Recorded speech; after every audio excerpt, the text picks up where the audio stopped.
عليكم متابعينا الكرام، حاليا جهز وتوفر عندنا موديل جديد ضمن وجبة الدرجة الاقتصادية.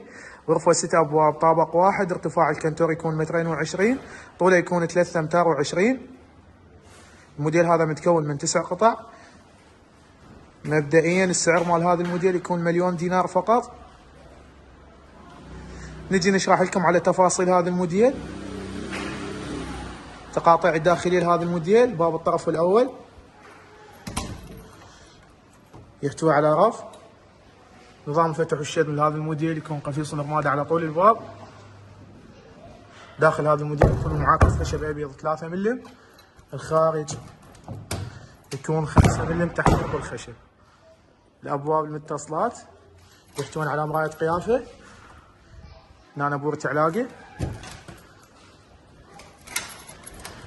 ايضا المتصلات بورة علاقة. الباب الطرف الاخير يحتوي على